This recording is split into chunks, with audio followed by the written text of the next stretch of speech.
For many of us in America, Sharia is a household word, familiar from the media and political debates. But what is Sharia, and how much do ordinary Americans really know about it? We may think of it as Islamic law, but that doesn't tell us very much if we know little about the Islamic tradition. I'm not a Muslim myself, but I am a scholar of Islamic law, and I often find myself introducing Sharia to college students whose only knowledge of Islam might come from news reports about distant and confusing events. I tell them that for Muslims, Sharia means the way or path to God. I also explain that it's broader than just law and refers to the very idea of God communicating with humans through revelation. This is why for Muslims, the Sharia includes God's messages to previous prophets, from Noah to Abraham, Moses, and Jesus. This shouldn't be a surprise. Muslims see God's revelation to Muhammad as a continuation and completion of the message revealed to the earlier Jewish and Christian prophets. But while the Sharia is not just law, it is law. It contains rules of behavior. But Muslim legal scholars of the past describe the Sharia not so much as a codified rule book like our tax code, nor as merely a set of higher principles like the idea of natural law, but as the ongoing search for God's prescriptions for human action. Like the Mosaic Law, the Sharia is the discovery of the rules that will allow believers to obey God. Muslims understand that these rules of Sharia reflect broader purposes and values.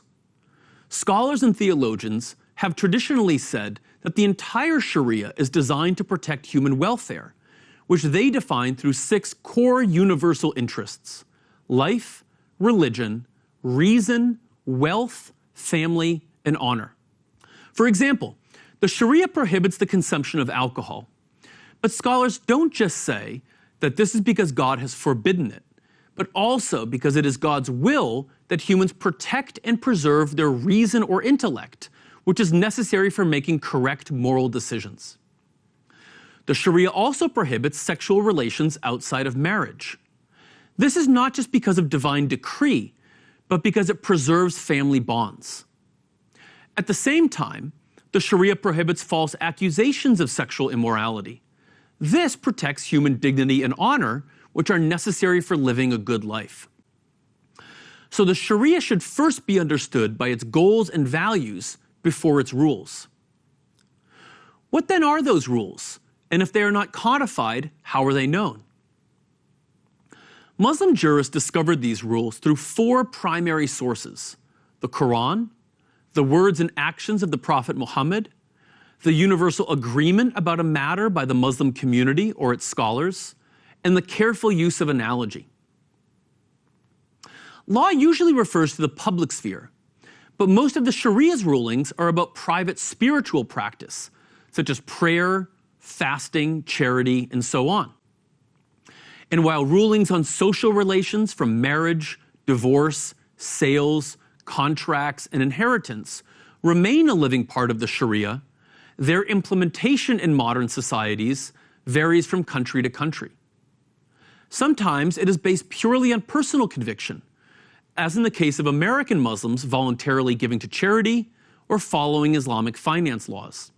Importantly, very few of the areas of behavior and social relations that the Sharia governs have only a single rule on which all jurists agree. Scholars always accepted and recognized reasonable disagreement, because interpretation could rarely provide complete certainty about God's intentions. Yet this did not mean that anyone could just impose their own understanding of God's law on others, especially through force. While the Sharia also encompasses certain rulings on civil procedure, aspects of crime and punishment, and even warfare, only public authorities could establish courts with the power to enforce Sharia rulings. Today, this has changed in a number of ways. In nations where Muslims are minorities, such as the United States, Muslim scholars emphasize that the Sharia makes it obligatory for Muslims to follow the secular laws of the lands where they live. In many Muslim majority countries, it is now the state alone, and not scholars who specialize in the Sharia that decides what will be enforced in courts. And the state's rules are completely divorced from the sophisticated methods and culture of traditional scholars. So when we say that some modern states apply the Sharia, we need to remember that states may have picked and chosen certain rulings, but isolated rules alone don't represent the meaning and spirit of the Sharia. But this is what is still true for Muslims today. They see the Sharia as primarily about finding the path to God and about making this world an abode of justice. In other words, for Muslims, the Sharia is about protecting the most important human interests and values: life, religion, wealth, reason, family, and honor. I'm Andrew Martch for the Amir Stein Center.